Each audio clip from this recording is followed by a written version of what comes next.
and welcome to the 26th episode of Sawdust Nation Podcast with AJ from Crafted and NJ, Yo, Josh, myself from North Country Woodworking, and hey, I hear a knock. It must be Nick from NPG Creations. What's going on, man? Hey guys, how you doing? Not a lot's been going on other than getting these orders pumped out.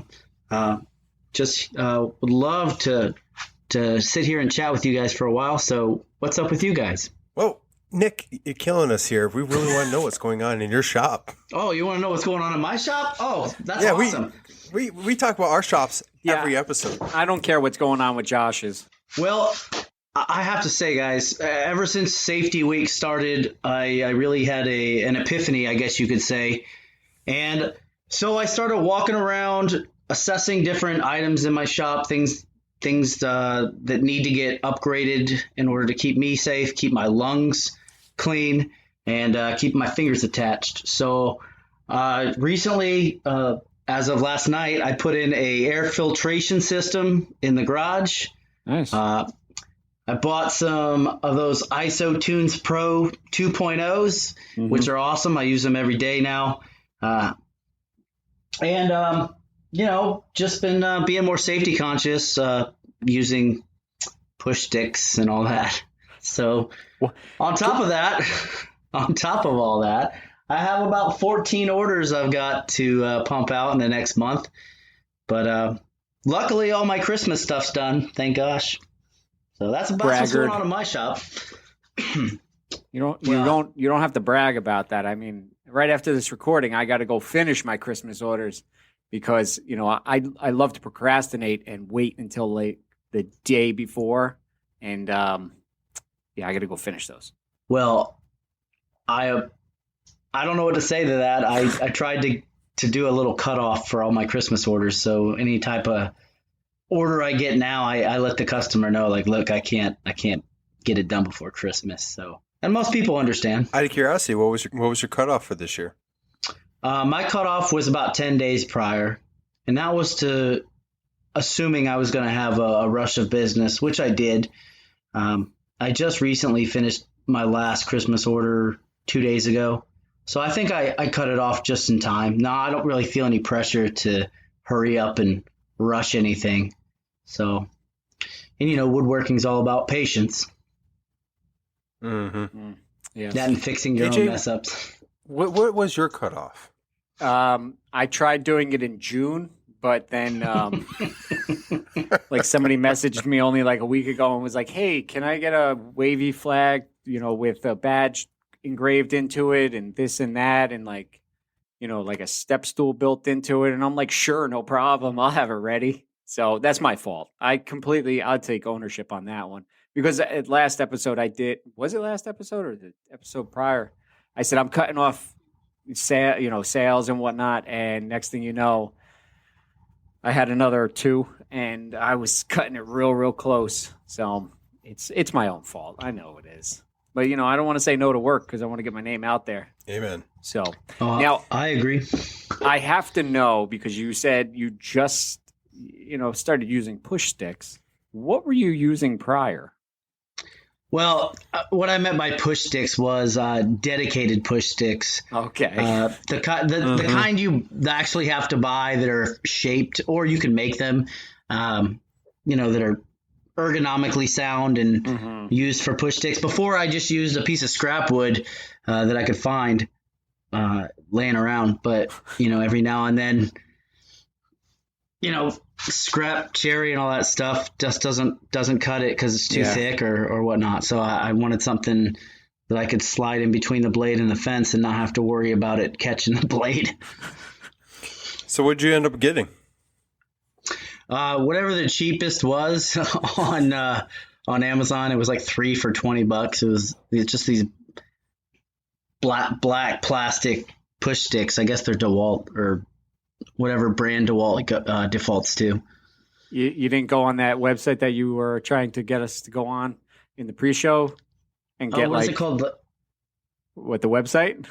Yeah, what was it? Bang Goods or something? This is a family show. No, it's actually a legit website. I watched a lot of reviews on it, so It's got to be real, right? I saw it on the internet. Well, They let us on the internet. I'm definitely going to look into it because you were talking about the miter gauge that you had found on there. I saw some videos that I'll be watching, and I'm kind of curious because I need a miter gauge for my table saw badly. The one that comes with, the table saw doesn't work as well as I would hope it would. Well, you should see the one that the Walt came with. It is the most cheap plastic you can get. And like when I lined it up and checked 90, the 90 marker is not 90. Was it on like 45? 20 degrees. So, well, at least you're getting into some safety. Now, with the air filtration that you said you had, which one did you go with?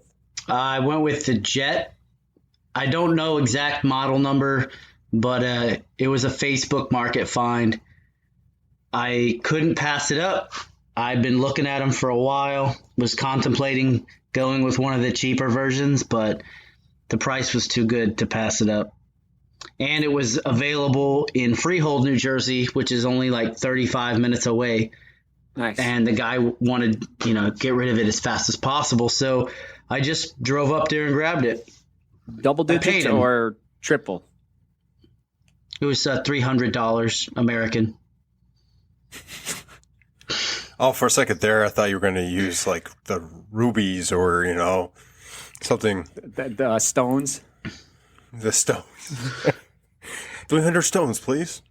Oh, that's yeah, good, so he apparently turned it on for 15 minutes and then shut it off and never used it. So the filters were all clean and the whole unit looked brand new. So I believed him.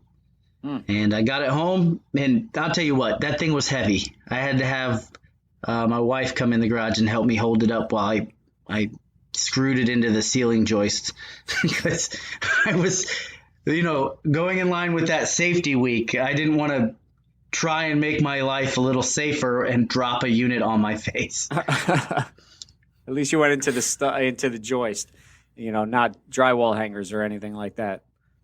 I heard it's the best way to go. They just slowly pull out of the drywall. You see me underneath it waiting for it to drop. Don't worry, man. I got this. Yeah, I got some picture frame anchors from Michael's. From Michael's, yeah. the dollar store. But, have you, how many days, you've had it for a little bit now or you just got it? I put it in last night. I ran it for 4 hours because it was on a timer. Mm-hmm. And I spray painted in my garage last night, and you can watch the fumes go just get sucked up right into it, and it's absolutely amazing. So I have to say, and you do a lot of hardwood. Josh, you were doing some MDF the other day with the CNC. I know. Mm-hmm. So the MDF, I know the CNC doesn't, or the boot doesn't capture everything. A dust collector or some kind of air filtration probably would be great above it, or even one of those box fans that you can make into it. But I have to say, I got a Wen 3-speed with a timer and whatnot, and that thing works great. And I actually haven't changed out the filters in a year, but I kept vacuuming them out. And let me tell you, when I put the new filters in, I was like, wow, this sounds like a brand new machine. Gee, I wonder why. So, Jeez. I started a safety week because I wanted to ensure everyone was safe. But I will fully admit, I don't have a filtration system in the shop, and I desperately need one, especially with the laser I have in there. Me doing MDF on the CNC. I would love to be able to actually paint or stain in there without getting higher than a kite. They're not meant, they of course don't advertise them as, taking the particles from spray and whatnot. But honestly, they help. Because once in a while when I have to burn wood inside the garage, the whole garage gets, filled with some smoke. And that thing takes it right out. I spray all my clear coat in the garage in my little spray shelter. And I have my shop vac going to suck up most of it, as I'm spraying. But then I also have the filtration going. And I have to say, half an hour and that shop's cleared out. It probably doesn't move as much CFMs as that jet does, but the little Wen, it pulls a little bit of air. The little Wen that could? The little Wengen that could. The little Wengen. Yeah. So, I really, you gotta kind of weigh things out when you're doing dangerous spray painting or whatnot with the doors closed, like in a non-ventilated area. I could open my garage door and vent that way, but it's so darn cold out, and it's been so darn cold out. I got to think about my other equipment as well, like my laser. If the temperature changes drastically, and the diode will get all jacked up, right? And then I know JTech Photonics has been really good about replacing. I had an issue with that last year where I left the laser actually in the garage overnight, and I didn't have a heated garage or anything. And it got so cold that it messed the laser up. Now that was a $400 laser until, it got messed up. And then JTech was so good that they just shipped me a new one. And then on top of that, if you're trying to plane boards in the cold, I know my feed rollers on my planer are rubber. And when they get cold and hard, they don't push the wood. They don't push the wood through. It just spins on top of the wood. Yeah, so I had issues with that as well. So now, since it's been so cold, my garage had to have been, the door has to be shut. I have a little space heater in here, just like Josh does. I get it nice and toasty, and I work comfortably. But I usually save any work I have to do that requires spray painting or using hazardous chemicals or even lasering towards the end of the night. This way I don't have to be in the garage while the unit's running and filtering the air, but I don't really have to be in the garage. So it just has to do with my time management and making sure that I'm being safe about that as well. Clearly, I have no time management. That's why I'm pretty late on all my projects. So I'm spraying, I'm doing this, that, the other thing. And I get it, though. And that's one nice thing, I especially being able to spray outside, you got the door open, you're able just to bring the project outside, spray it, not have to worry about it being inside, because especially before your air filtration, I can imagine that, whatever you sprayed or did in that garage would just hover and stay there. And at least you got something to move that air around now. I mean, there's no doubt I'm going to die young because of what I've done. We're all going to die young. But I agree, especially with the laser. So I had those Christmas ornaments that I knocked out. And to do them all, it was something like I do like 5 hours worth of engraving. Mm-hmm. And that's all stuff I had to have the drawer open and the heat just pouring out because I can't leave it in the fumes from that. It's just overwhelming. So I'm out there, and I have to have it open. My equipment obviously is a consideration as well.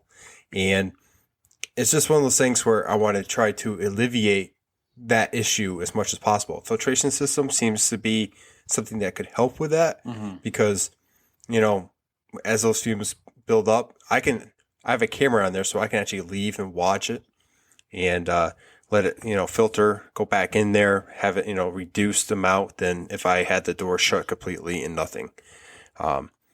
So if my goal is to make sure I can keep my door shut during the winter here, because you're in New Jersey and it gets cold or it's raining or it's miserable out there. So if I heat the garage for an hour before I go out there and I have to work in there and now I got to open the door, now that's a lot of electricity and everything I just wasted because for one tool, for one particular thing. This past year, I haven't opened my garage.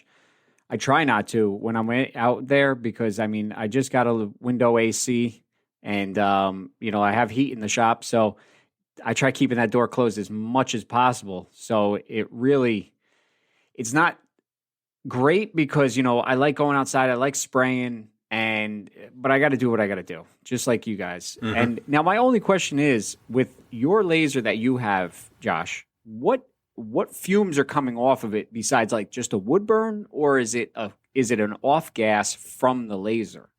It's actually from it burning the material. So it fumes from whatever material I'm burning. Okay. That's what you're smelling. It's not actually from the laser itself. Mm-hmm. So you can try to alleviate that by not doing any kind of finished product on there. So like if you polyed something and then wanted to laser it, I wouldn't do that. Do it on the bare wood. Yep. So you're not getting all the chemicals. You're just getting the fumes from the burning wood. You're just getting smoke from the wood, yeah.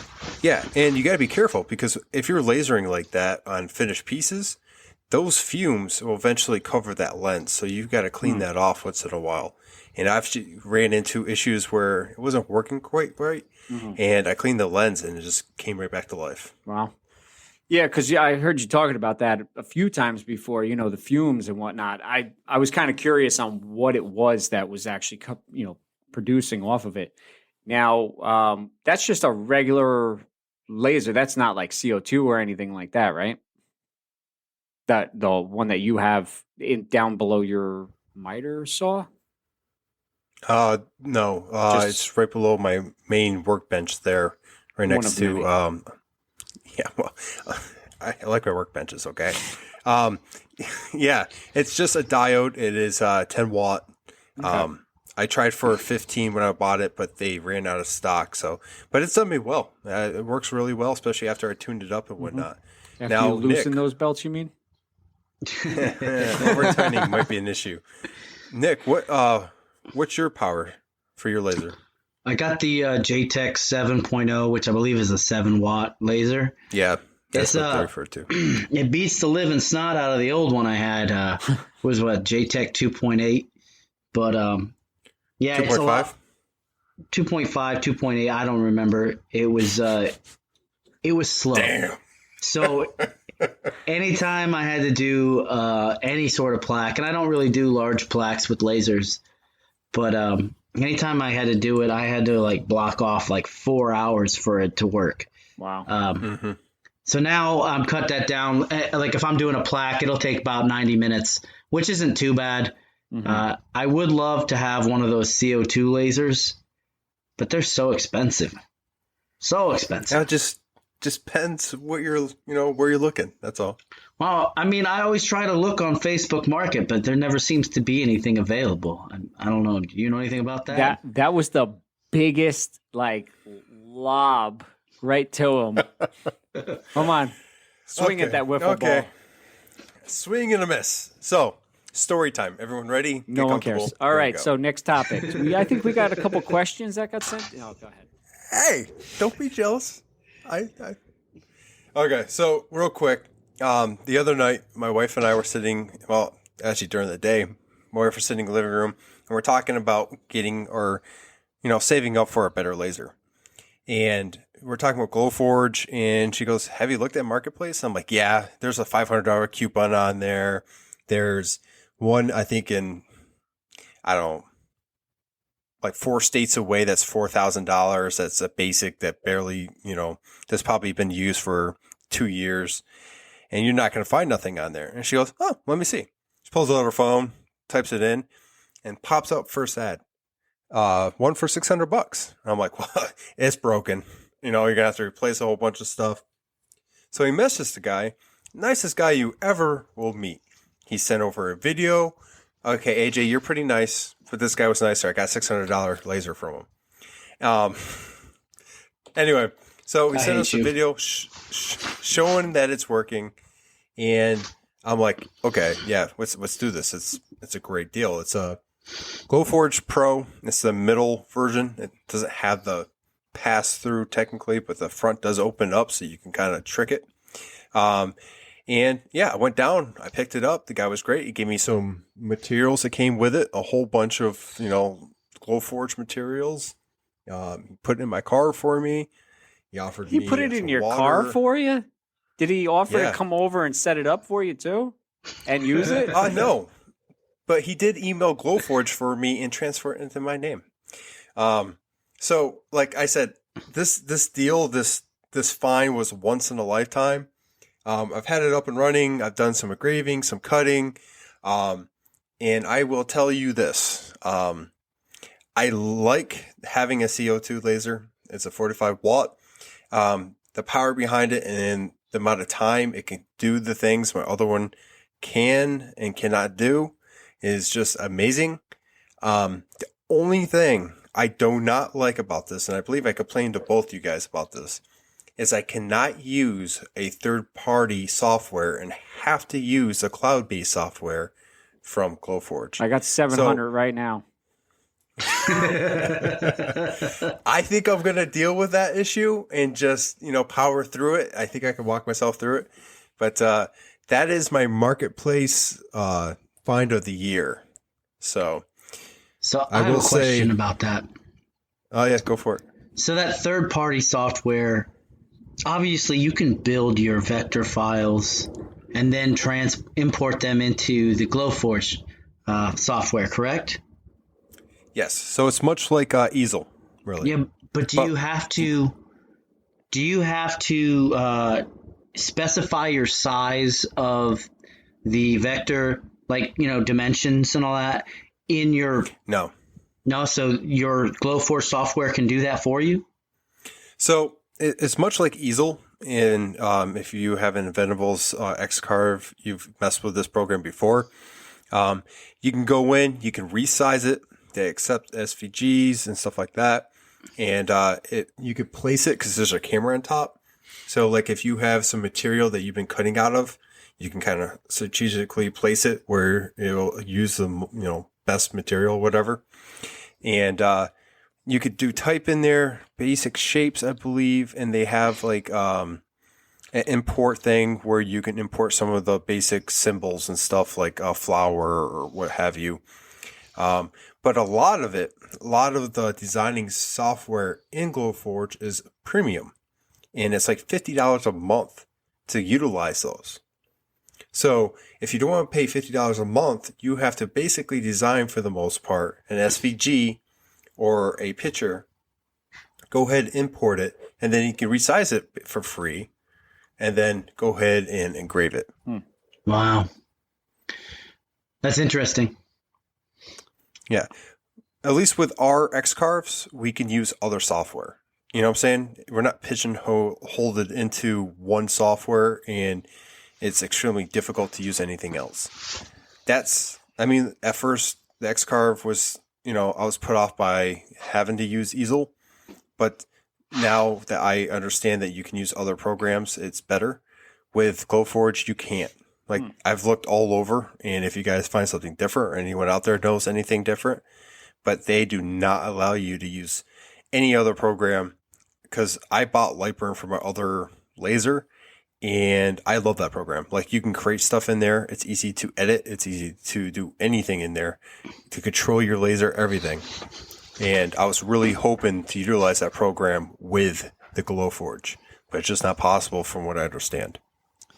Well, I believe you could still design in Lightburn and then export to another file format, can't you? And then just re-import it into the Glowforge. That's a whole bunch of extra steps, but you're gonna have to do that anyway. And I've already tried to do like little Christmas ornaments, multi-layered, just to, practice the cutout feature, because cutting stuff out, I've done it before on really, really thin balsa wood, but this I'm cutting out on like an 1/8 inch thick plywood and stuff like that. I believe it can go up to, I want to say a quarter. I would have to look. I'm not quite sure, but it cuts out stuff, and it actually cuts out material faster than it engraves, which is mind-boggling. Yeah. Like I showed you guys some of the stuff I did, and it literally can cut that stuff out in a minute, but the engraving on it took, I think 29 minutes. That's odd. Yeah, it is. And maybe it's just setting, because there are different settings for the engravings. Like there's like standard, high def, stuff like that. It's another learning curve I'm going against. It's a whole new laser. It's a whole new program. But we have it set up on a card table right now next to the window. I'm going to have to build something or get something for it and kind of set up more permanently. But we've utilized it. It works great. I can't find anything wrong with it whatsoever. I put it through cutting, engraving, all its paces, and it cuts faster and engraves faster. And honestly, one of the best $600 I've spent this year. That's really good. That JTech laser I think you were talking about earlier, Nick. Yeah, JTech Photonics. Does that go on? Is that a laser itself, or does that go onto your CNC? That's a laser that attaches to your CNC. So the company JTech Photonics makes mounts that attach to the spindle mount for your X carve. They make them for the Shapico and all the other, or Shapoka, whatever you call it. And pretty much any of the hobbyist CNC machines, they make the mounts and they make the lasers compatible. Yep. So for me, it was the best bang for my buck at the time. If I'd have known about the $600, Glowforge, I probably wouldn't have gotten, the JTech. However, it's I rarely use the laser though. I only use it on a couple of things, and it's made its money back. Don't get me wrong, but I prefer to do the carve. That's my favorite. Is to carve. Yeah. Because I was looking at it because when the MillRight came out with the Mega V, the CNC that I have, it came with the option for a JTech laser as well, and it was the 7-watt. But I wasn't in need of one at that moment in time, and I mean, I really still don't even need it. I love carving. I'm getting what? If I had a $600 Glowforge, we know you won. We know. My personal opinion on having a laser on your CNC saves room. It does. But for $400, you can go ahead and buy a really good diode laser from Amazon, almost anywhere. Where am I going to keep it? And well, that's okay. You're going to spend $400 just for the diode laser and a mount, or you can do what I did and spend $3 something for a 10-watt, and I can move that thing anywhere I want, bigger surface, smaller surface, whatever, and it doesn't tie up my CNC. Yeah. I mean, I didn't have a CNC at the time, granted, but one of the reasons I'm keeping it is because, if someone comes up to me and goes, "Hey, I want this door laser engraved," I can be like, "Okay, here, plop, there we go." Well, I also look at things like customer service for whatever items I'm purchasing. So say I have an issue with my laser, that JTech 7.0. I call up JTech, and the guy happens to be named Jay, which is easy to remember, right? So he'll walk me through. He can run diagnostics on that stuff. Yeah, he can connect through whatever internet program he uses to the laser to see if there's anything going wrong. I think that's what he told me he was going to do one time, and then he was like, "You know what? Just I'll send you a new laser." So Did he have you wear a tin hat? Yeah, so to keep the aliens out of my brainwaves. But all in all, the guy said, look, your lasers. It's most likely junk now because of the temperature difference that it sat through. And it's within the first year of you bought it, so I'll just send you a new one. How many companies will send you an entire new $400 laser just like that? Oh, you're not wrong, man. You're absolutely correct. You have great customer service. I don't have any for that laser. You could call Beijing and see what you can get, Yeah. Yeah, but you have to choose which. I'm not going to get into it. Never mind. Yes, you're absolutely right. Yeah, I don't have any customer service to go off. Maybe I've been lucky with it. All the malfunctions have basically been me. But I honestly think it's more bang for your buck for when it comes down to it. That's my personal choice. I get what you're saying, and I 100% agree with it. But in a lot of different ways, I think that outweighs the versatility of it. Outweighs it. Yeah. Mm-hmm. Yeah. The one front, if I bought it from MillRight right now, it's $750. 7-watt. It's just way expensive. It is expensive, but it comes with apparently a magnetic mount. So they might include the mount for their CNC setup, but still $750. I mean, of course, if I had the demand for it, then it'd be different. But luckily, not to throw other people's nice lasers out there, but Pete isn't far from me from Ptree's workshop. So if I needed, if I had a customer that said I need it burnt or laser engraved and that's it, then I could, stop by his house and see if he'll, help me out with it. I wouldn't want to touch it myself. I'll just give him the project and he can do it, because I wouldn't want to destroy that nice laser that he's got. Well, so another thing I wanted to bring up is if you work with lasers all the time and you do laser etching all the time, you've already messed with your settings. You understand how to change the settings in order for the G code to get sent to the machine, like the gantry and all that stuff, to make that laser work how you need it to work. Then buying that $300 laser off Amazon is great. But if you're having issues because you're brand new and you don't understand anything yet, like I did, I had my first laser I had for 3 months before I could get it to work because I had no idea. Then I decided to get smart one day, call up JTech Photonics, and I'm not sponsored by them or anything, but I have to say that their customer service was absolutely phenomenal. They walked me through screen by screen in Lightburn. Wow. To get they got everything squared away for me. I was just moving the mouse while they talked, so that's really good. And I know a lot of companies will, you buy something from them and they'll tell you like, well, you bought it, you should have known how to use it before you bought it. Which is they won't come out and say it outright, but that's the kind of the mentality for it. But I know that I'm happy with the customer service on my laser. I would like to upgrade to a $600 Glowforge, but it's just not in the cards right now. Look, I know where there is one that just when he's not home, It's just hanging around. Yeah, just like hide in the bush that near his garage or something like that, and just wait until he leaves to go on his Home Depot run or something. So wasn't it a while ago that you guys were planning on coming over to my house and heisting my joiner? So now we don't talk about that. So now we're talking about heisting Josh's laser. That's what this podcast is based around. Just seeing where we can get the best deals. And I think Josh did that. I think he's just making up this Facebook Marketplace like unicorn story, and he actually went and boosted it from somebody's garage.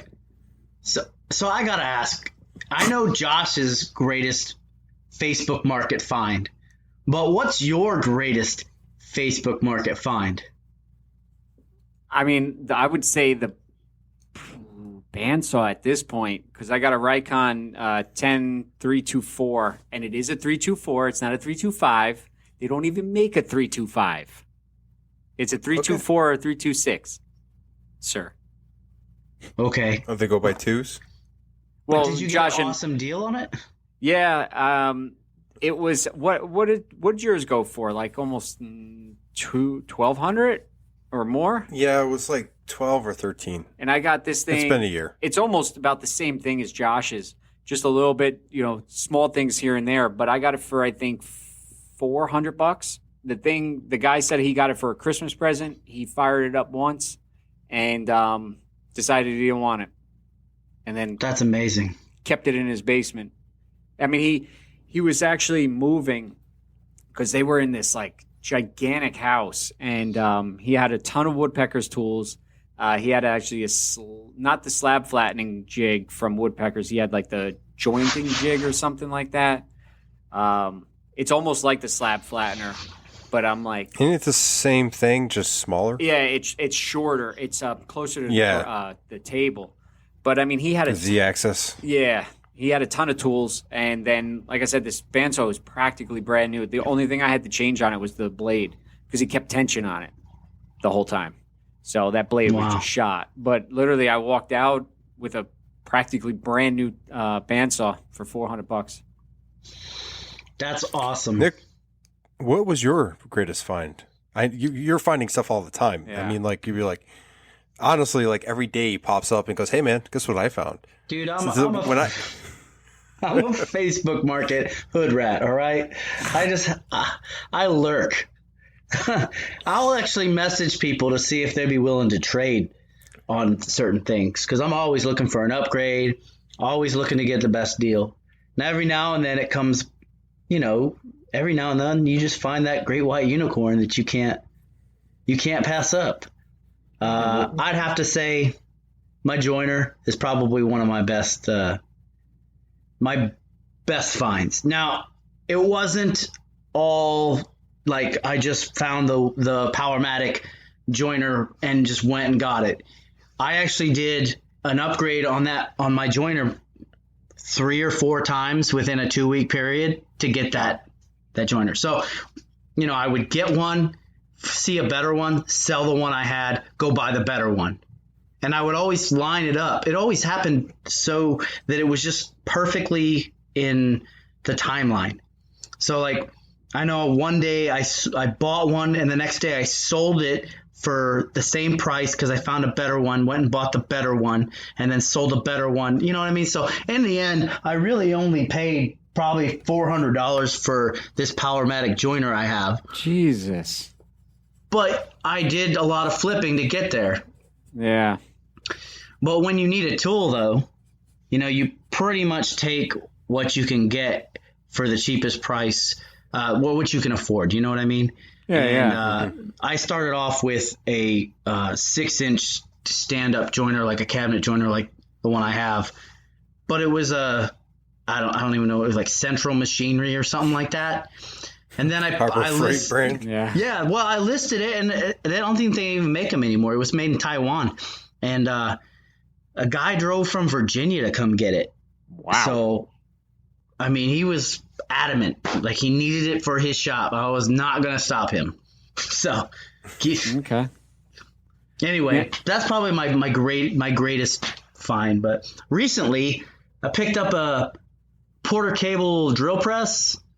Brand new. The thing's only been like used once, but they go for like, I want to say what, $4.99 or $4.99 at Lowe's, and I got it for like $200. So I can't complain. Definitely.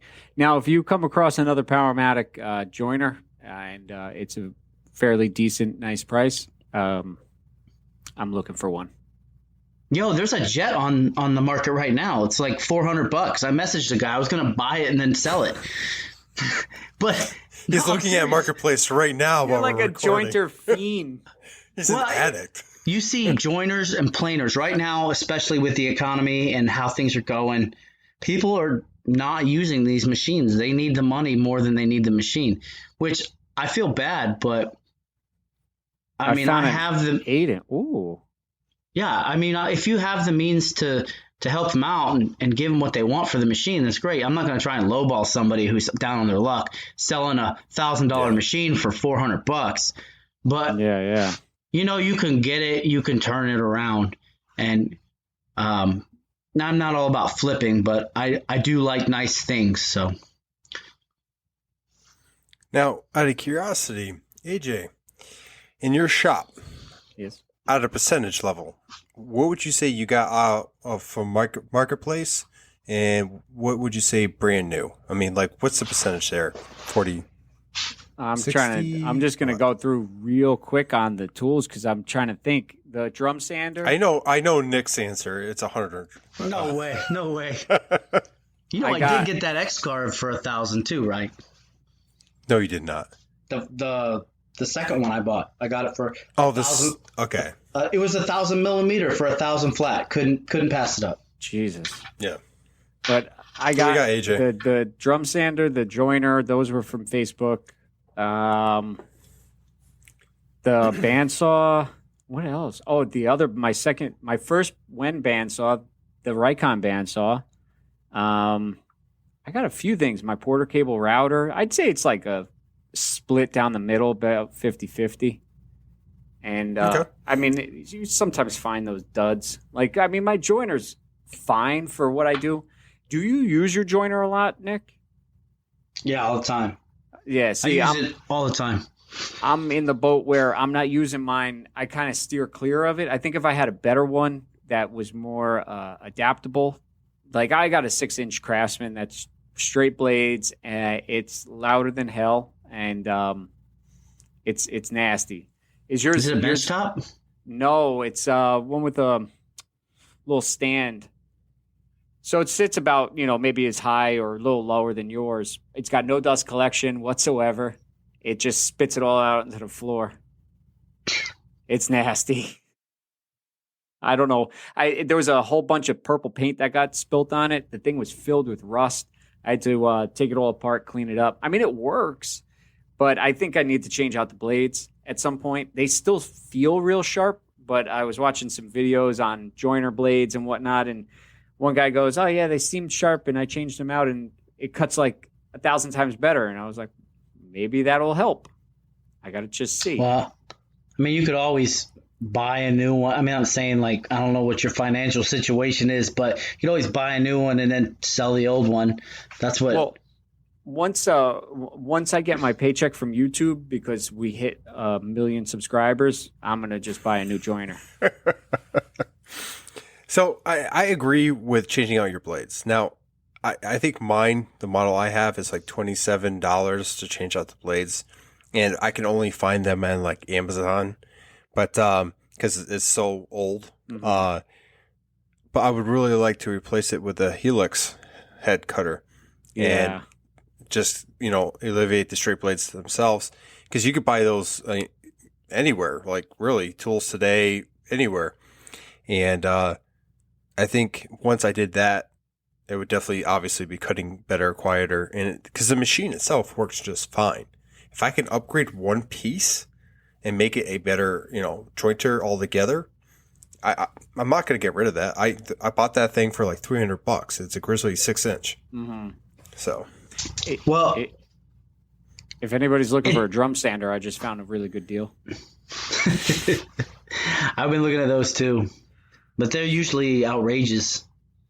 I've $800 for a Performa Max 1632 with extra paper.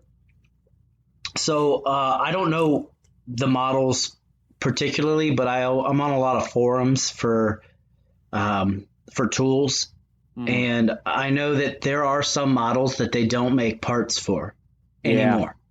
So buying one of those used, you got to be careful, because if a component breaks on it, you're kind of out of all that money, because you can't really sell it because nobody has parts for it.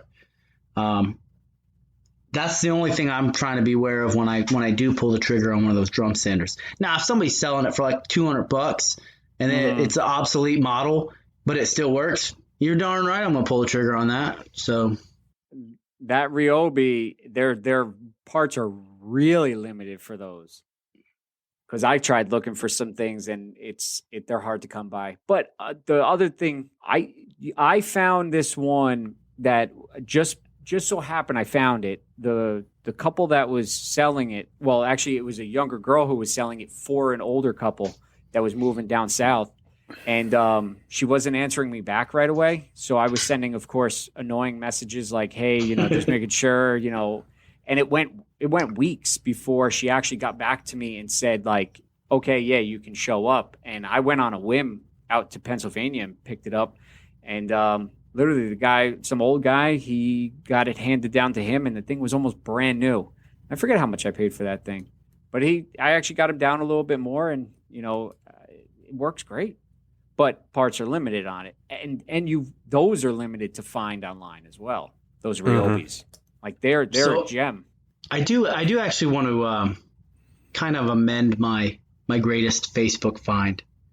So when I first started running the X-Carve, I was having problems with dust collection because shop vacs are just so loud, annoying, and I was burning up the motors because I was leaving it on for like 5 hours at a time. So I looked online for a dust collection unit that would just be able to run for longer periods of time. And I found one, and this lady was selling it for like $150. So I show up at her house, and apparently this thing's brand new. it's like a pen or something. I don't know. It's a wonderful dust collector. But she's like, "Oh, you're in the military." I was like, "Yeah, I'm over at Fort Dix." So she's like, "Oh, well, then you could just give me $100 and it's yours." And I'm like, "Sweet, I appreciate that." But that's not even the greatest part about this. I feel terrible. Like I don't want to say I took advantage of this lady, but she was like, my husband just passed away and he has all these tools and all this stuff, and I'm going to start selling it off. But I'm willing to give you all this wood if you want it. And it was like bird's eye maple, mahogany. There's a ton of pine. There was, just a whole bunch of different species woods, and it was a lot. I had to make two trips in my truck. So I'd have to say that was probably my greatest Facebook find. And I don't want to like mention any names or anything, because I honestly, I felt real bad for this lady, because, her entire garage was her husband's shop, and she had to get rid of it all because, walking out into your deceased husband or spouse's work area every day has got to be hard, Mm-hmm. Yeah. But, sometimes it's, sometimes even people like that want to kind of get rid of it, not even for a price or anything like that, but they want to hand it down, like give it to somebody who is going to put it to good use. That was what the gentleman had said to me. His father, who passed it down to him, said that, when you get rid of it, make sure that you give it to somebody who's going to use it and use it, for what it was meant for, and keep good care of it. And, when I told him, I said, I was hunting around for this thing for a long, long time. And he's like, nope, I trust you. You seem like, you're a real good guy. I showed him what I did, on Instagram and whatnot. And he was willing to work with me on the price a little bit, just because he felt it in his heart, like, okay, it's going to a good home. I'm not just reselling it. So sometimes they just want to, put it into the right hands, and it doesn't even matter about the money. No, definitely. That's an awesome find, though. I know always feel better when I sell something to somebody who's going to actually use it for what it's supposed to be, and not flip it or just, neglect it. So. Oh, yeah. I was there. This has nothing to do with woodworking, but I sold something on Facebook and didn't find out until the guy took it that he was going to resell it. And it was like, really? Like because he's like, oh yeah, I'm not going to get that much money for it, for what I'm giving you. I'm like, oh my, what? This hurts. Like I feel like you just ripped my child from me. Where are you going with it? But I cash in my hand. I was looking at the cash, and I was looking at it was a mountain bike that I was selling, and I was really like, yeah, I like cash better, so just go out of here. Cash equals new tools. Yeah. It's like, in fact, when we first met, you posted a post about your motorcycle. Yeah, and we started chatting about that. And I ended up selling my motorcycle to make room in my shop. Mm-hmm. Well, there's other reasons. I had kids and whatnot, but it was just one of those things. But yeah, I was willing to sell it to make room for the shop, get some cash, and was able to, produce some tools in there. But we need to talk about our shops real quick. So if you want to go ahead, AJ, what's going on in your shop? Well, I mean, same old, same old. The flags are nonstop. I got more orders for after Christmas, and it's nonstop, which is really good. I enjoy the work, but, of course, like I was talking to you guys before, procrastination really gets the best of me. And then I'm rushing to the last minute to get everything done. So I'm hoping that this weekend I can really pick up on some of the slack. And I got to go after we record this and finish Christmas orders because, I'm behind. I'm not like Nick. Nick is on top of things, and I'm not. I waited till the last minute when the customer messages me and goes like, hey, did you forget about me? And no, I'm just joking. I don't do that. I'm not that bad yet. So, but yeah, I just got a lot going on in the shop. I don't think that there was really anything specific that happened. If there is, I'll think about it later. How the dolphin tail, your first 3D carve. Let's not talk about 2D that. Carve. Why? Because learning curve, right? Let me tell you, at that carve, I'm learning a lot from. I'm actually talking to a gentleman on Instagram who's Cenero. Nope, I screwed up his name. D Serrano Designs, and he's helping me out with some 3D questions that I have because I have no idea about 3D. I kind of winged it and made it the best way I could. And let me tell you, it was only like a 12 by 12 thing. It was tiny compared to what I'm going to do with that Tools Today flag. But it took me 5.5 hours to carve that thing out. And he's like, that shouldn't be. He's like, you should tell me to up my feeds and speeds to kind of numbers that like I'm kind of scared about because I haven't run it that fast before. And I'm like, ooh, like it just sounds fast. So I don't know. I know all your signs are like 3D. Do you carve those all out in one piece, Nick? Yeah, well, mine are 2.5D. So okay. I was gonna say with 3D easel, is another world. Yeah, with easel you can't make 3D images, or you can't carve 3D on easel.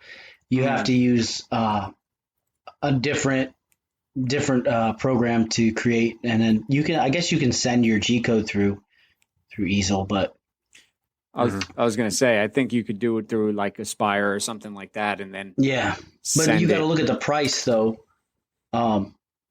Look at the price of the software, and I'm not ready to make that jump yet. I'm making good enough money at this point with easel to where I'll make the jump when I move shops. You know what I mean? Yeah.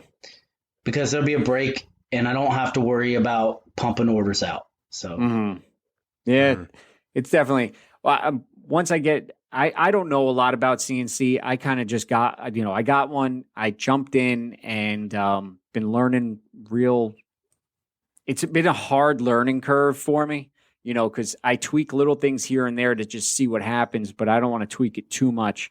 And then, of course, something breaks.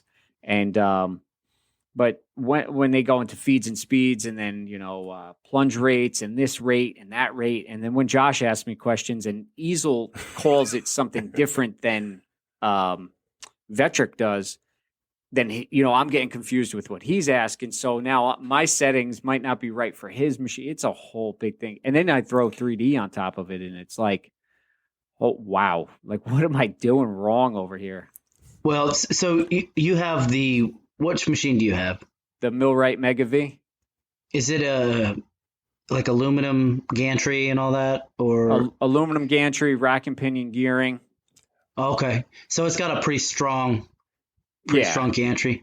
So you could probably run your feeds and speeds a lot faster than me and Josh, because the X carve is pretty flimsy when it comes down to it. So the faster you go, the more sturdy your machine has to be to handle that vibration. Otherwise, It's just going to rattle and give you a crap carve. So I got to see what I forget what kind of machine this gentleman has. He has got a Shapoco, and I don't know if they're similar. You should be able to run yours much higher speeds and feeds than him. Yeah. A lot higher. And even with, not to get into my story, but when I was flattening that piece, I found I had to go a lot higher than I was comfortable with to get any kind of flattening done. And I was actually using what was suggested. And Nick's going to give me a look when I say this, but it was up to 200 for my my feed. Wow. Inches per minute? Yep. Jeez. And was it shaking? Nope. It actually was reducing the amount of vibration versus when I did it at lower speeds, because the bit's like 1.25 inches. Was it on MDF though? No, it was on epoxy and walnut. Maybe, but my depth was a lot less than what it was called for.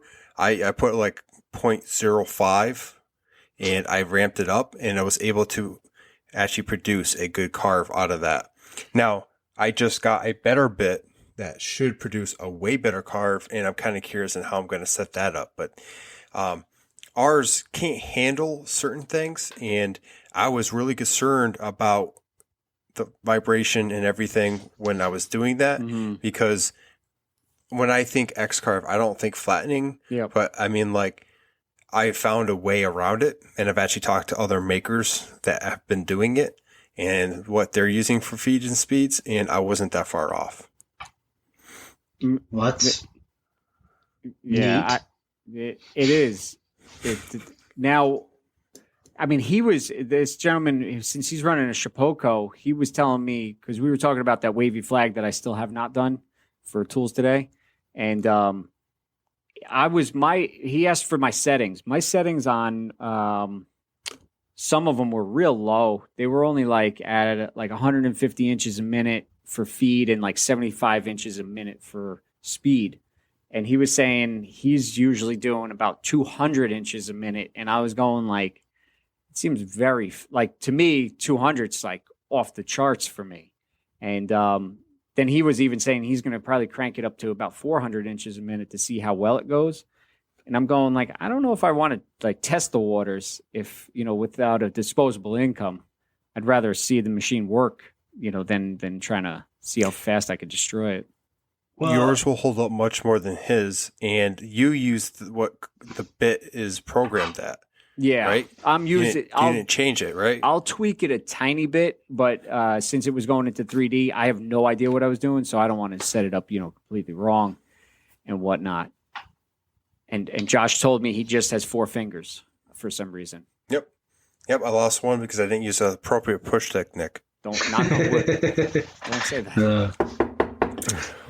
But anyway, yeah, we this whole thing was just another rabbit hole on this one. Anyway. There's nothing wrong with that. If you guys want, we can answer a question and then wrap it up. Sure. Sounds good. So we got a question in. Josh was supposed to have it all queued up by now, but. And you're supposed to, get me set up so I can go queue. Hey, it up. We got a question in. And the question was from Brendan Morrison from Morrison and Son Woodworking. And go. Hey, what's going on, guys? Brendan here from Morrison and Son Woodworking. Had a quick question for you tonight. I just made my own first batch of board butter, board wax, board goop, however you guys want to call it, using the old mineral spirits and beeswax combo. And I had a friend of mine ask me if they could use it as a furniture polish for restoring some furniture. And I just didn't know what your thoughts were on that, and if it could be used for that, or if it should just stick to wooden utensils and cutting boards, charcuterie boards, things of that nature. Would love to hear your thoughts on this, and I appreciate it. Nick, what you think? I think why not? I have cutting board oil, and now I'm not comparing this to the board butter goop or whatever you guys call it, but sometimes I use cutting board oil as a finish for some of my shadow boxes, just because I like the lightness of how it dries, but it's not going to get touched by human hands a lot. You know what I mean? So like something you hang on the wall is going to be left alone. Now you can, I don't know how well the board butter and beeswax holds up to being handled a lot. So that's a good question though. Would you be worried about it over time absorbing into the wood, maybe fading out a little bit or anything like that? So typically anytime I make a shadow box or something that's going to have a lot of wood grain showing, I'm not too worried about it soaking in, because it's going to give it a good it's going to give it a nice look in the end. Like I have a curly maple box up there with some quilted maple accents. It's on my shelf right now, and it's been there for about a month.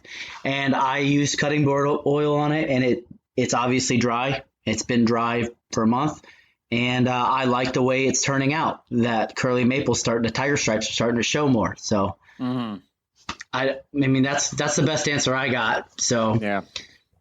Now, have you tried any? Have you ever tried Odies or anything like that?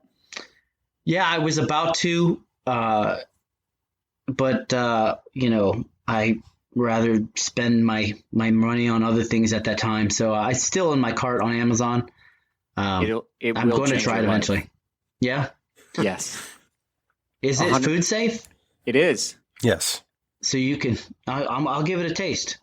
I have to say, I picked it up one time, and I forget what the first project I put it on. I think it was a shelf that I had made, and that thing's been downstairs curing. And I think they tell you it takes like about 2 to 3 weeks, right? Yeah, 3 weeks to fully cure where it's water resistant, and that's why it's good for cutting boards and whatnot. And like it said, it's food safe as well. And then it dries completely. There's no residue, no nothing on it once it's fully dry. And that's really good for like, being handled or used like a cutting board. Yep. But I think with a wax that he's making would be great for kitchenwares. Yeah. But not necessarily for any kind of furniture use. I mean, it'll look really good. And if it's just a display piece, fine, sure, go ahead and use it. But my opinion would be don't use it on furniture that's going to be used nonstop, handled and whatnot, because you want to use something that's going to be a little bit stronger and would, hold up to that use. Oh, yeah. Going to wax and oils a little bit different. Oils obviously are going to penetrate the wood a lot deeper and they're going to hold in there more. But a wax is really surface levels, and you got to kind of think about how it's going to be used. I agree with Nick. I've actually used oil on a couple signs I gave out, but they're literally going to be hung up in their garage, not touched, and just sitting there. And it made the grain pop. It gave the look I wanted, and end of story. But for a wax, I would consider a little bit more about the use of the product. Yeah, that was a beautiful that shadow box that you were talking about. What was on the instructor patch? Oh, so this is quilted maple.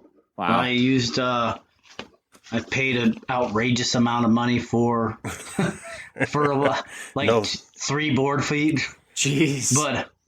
But so I resawed it because it was a lot thicker, and then just carved it on the X-carve, cut it out, stuck it on the front of this shadow box. That's really awesome. Thanks. I used the Walrus Oil on it. Yes, that's it. Is that a piece of plexi or something that's in the middle? Yeah. So I'm not finished with it. I don't want to scratch the plexi or the glass, so I leave the white covering on it until I'm done, and then I'll peel it off right before it goes to get presented. That's a good idea, because I know my luck. I would peel the protective off the plexiglass, and it would just something would hit it and scrape it. You drop it. Yeah. As I'm peeling it, it just flies away. Well, I know how you feel.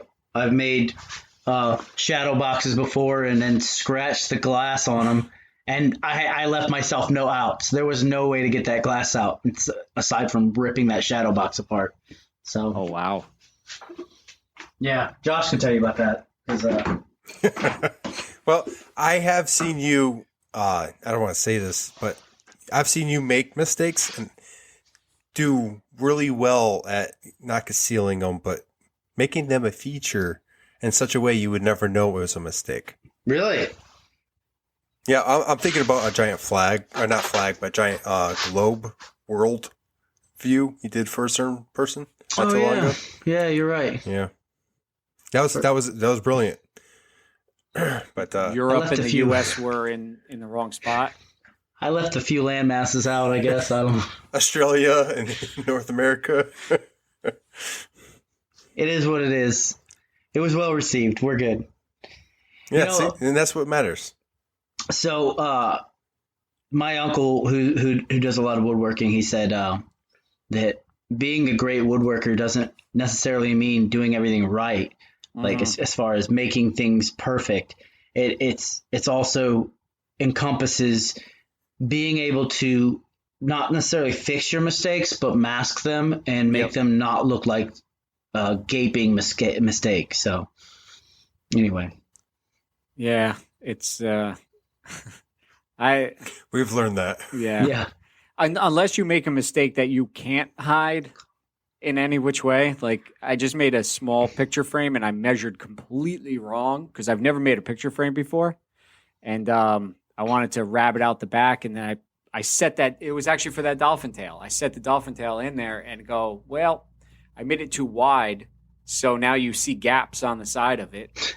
I rabbited it too much. It was a mess. Let me just put it to you that way. There was no fixing that. You could always put on like your if you do like ads, like I do Facebook market ads and stuff. You could always put like quality may vary in fine print. That's fantastic. No now, returns. You were. I guess we can maybe just talk about this real quick because I don't know why I just thought of it. But you were talking about marketplace. We talked about that for a while. Do you sell a lot of your stuff through marketplace, or is it through another source? I do marketing on Etsy, on Facebook through groups that I'm a member of, through Facebook Market, via word of mouth at work. I ship items all the way from Italy to Germany to Hawaii. Yeah, so if there's an APO address, I'll ship no problem. A lot of I say 99% of the stuff I make goes to military members and their families. So, people move around a lot, and your name gets across, especially on Facebook. If you make something for one person and they post a picture of it, then other people are going to see it and then wonder where you got it. Yeah, so. I thought I was a big shot when I shipped something to Cali. I was like, wow, this is far. I'd rather ship to. I mean, when I'm paying for postage, obviously the customer, for all of my items, the customer pays for shipping. Yep. Just that's incorporated into the price. But seeing how outrageous it is to ship from the East Coast to California it's absolutely outrageous. I could ship down my street and it would be outrageous. Yeah. Now, one real quick last thing, because it's on my brain. You've been at the CNC game for quite some time now, it looks like. I don't know the exact time you've been at it. Over a year? Or I'm pushing 18, 19 months, something like that. Not that I'm really counting, but I did get the machine in July of 2018, I think. Can you tell me what time you got it on July of 2018? Because you said you weren't counting. So I'm to curious. the second. No, I honestly, I don't know. July it was in the 18 morning. At 7 a.m. I just had a ham and cheese sandwich. I heard a knock on the door. A FedEx guy was there greeting me with all 5 boxes. His name was Phil. He was a really nice guy. We had coffee. Yeah. Now he's my son. Now he's my son's godfather. So.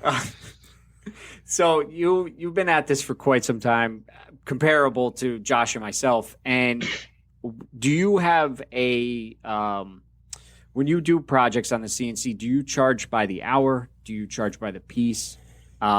Because I'm in kind of a predicament where it'll take me maybe like half an hour to set the machine up. Get it maybe the tool paths all made. If it's something new that I don't have already. And then, every hour that machine's running, it's wear and tear on your machine. That's a good question. So a lot of my items are wash, rinse, repeat, just because I have the files that I've already made. Okay. But anytime that I'm making something new, or I have to design a vector or anything like that, I charge a design fee. Okay. So the design fee is not expensive. It's usually like $15. Because I'm getting pretty quick at it now. So it'll only take me like 20 minutes to build something. Unless I can't find an image, then there's a problem and I have to outsource to somebody else. And at that point, once I outsource to another person to design it for me, like I've had to have some guy make a badge for me, just because you can't always find the police department's badge online in a vector file. Yep. So I passed that on to the customer. I didn't charge him the design fee because somebody else went and did that. You know what I mean? So, but they paid for the design fee through somebody else, and I did business through them. Oh, okay. And then long story short, I like to charge about $25 an hour on the machine. So you do $25 an hour plus materials. All right. Now, the prep time, I don't really charge too much for prep time because my money's being made on the CNC machine. Yeah. So for some of my items, it takes me 10 minutes to prep it, like to get it sanded before I put it on the machine. Some of my items, I just throw a piece of wood on there and then I'll sand it afterwards.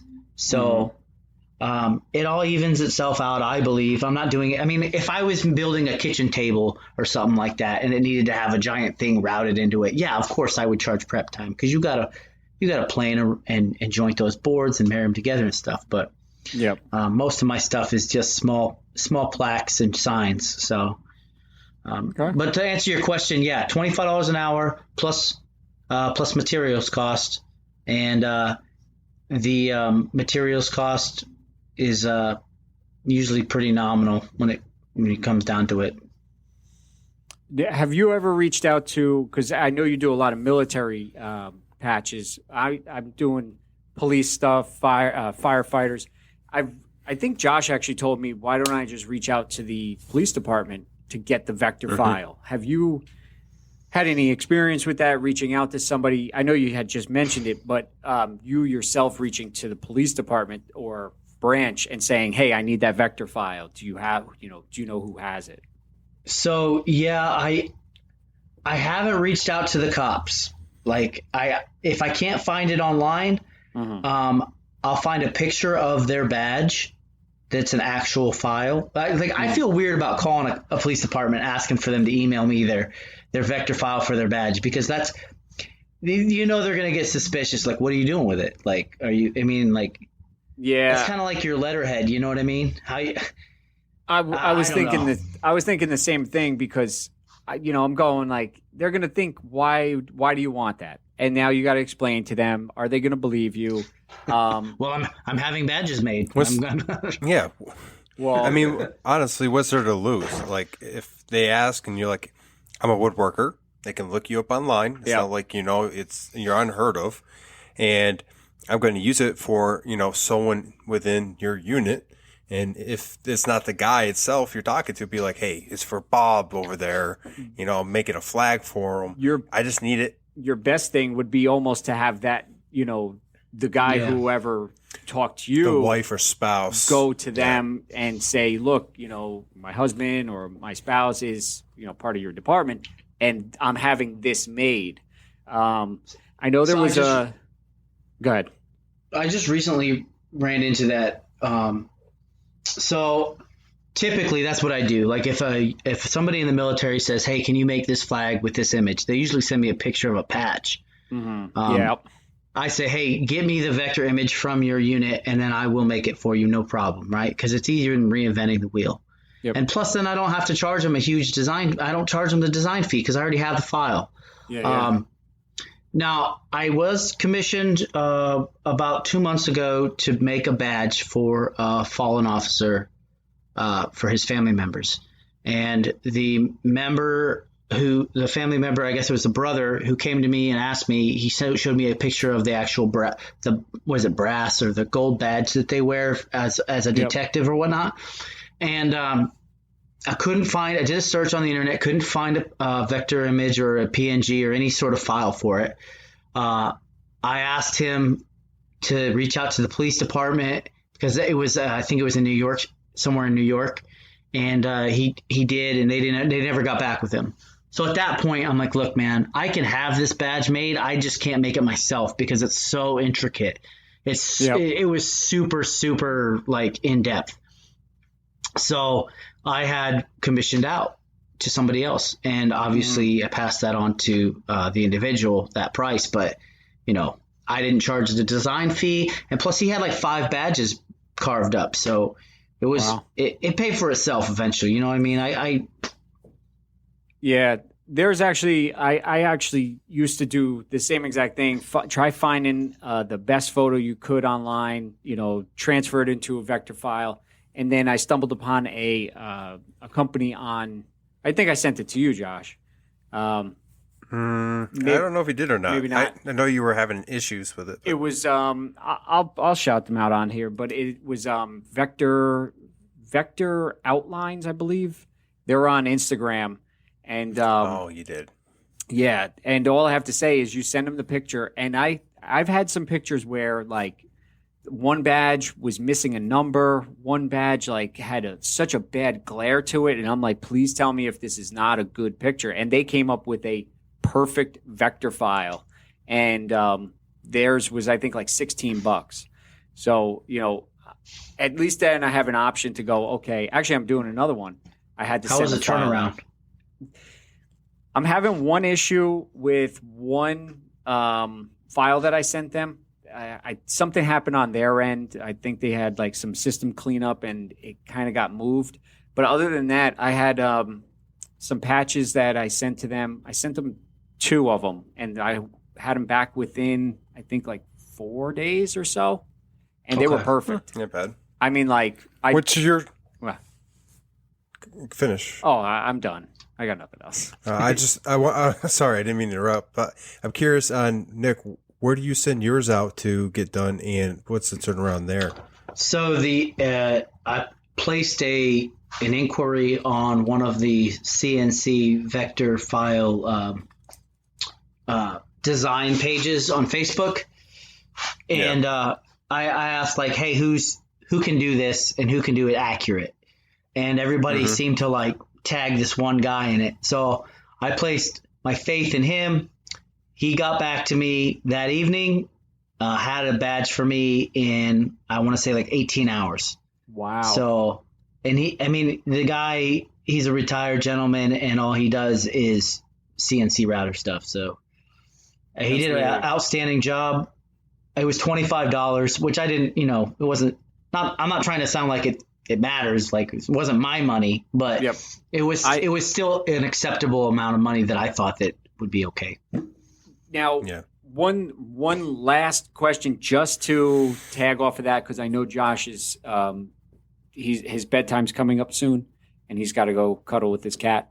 But that why you look so serious? Cuddle my cat.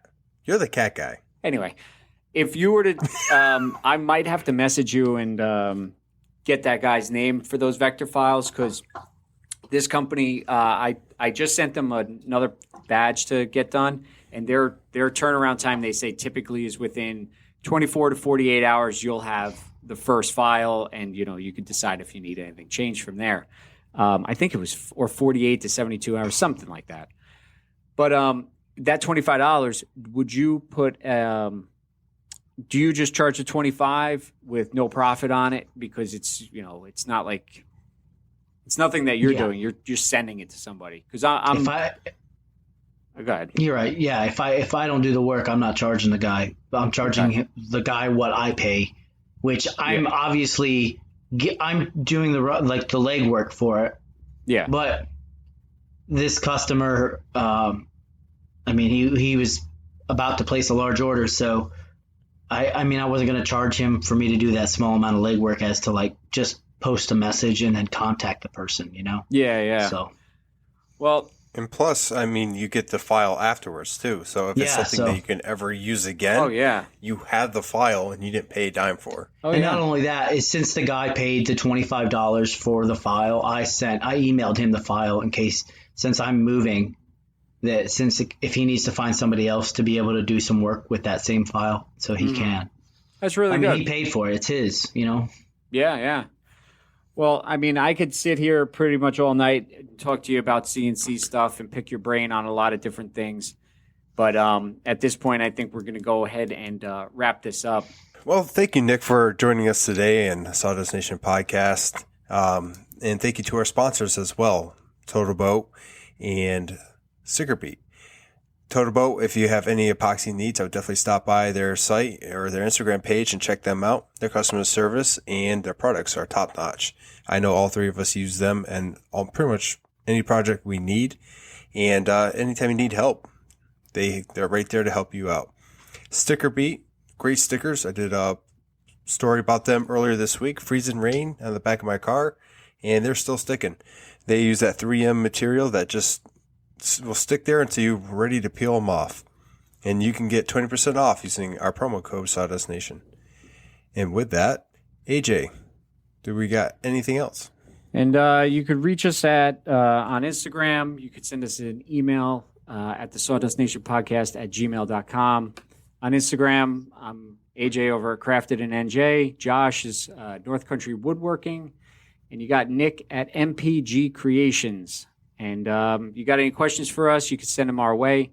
Like I said, you can email them to us, send a DM. And then also, if you're listening on Apple Podcasts, 5 stars, get us up in the rankings a little bit. And then we get to be heard by more people and then get our name out there. Leave us a comment. Anything you got, really, even if you want to send a question on DM, email, send it in a voice recording, and then we get to play it on the next episode of Sawdust Nation. I just want to thank the SDN Nation, or the Sawdust Nation for having me. I appreciate y'all letting me come on here and just ramble on for a couple hours. That's all I got. I'm going to say bye-byes, everybody. I love you all, and you have a great holiday. This will be airing on Thursday, the day before Christmas, so I hope everybody has a Merry Christmas and a wonderful day with family and friends. Bye-byes. Feliz Navidad. Sawdust Nation out.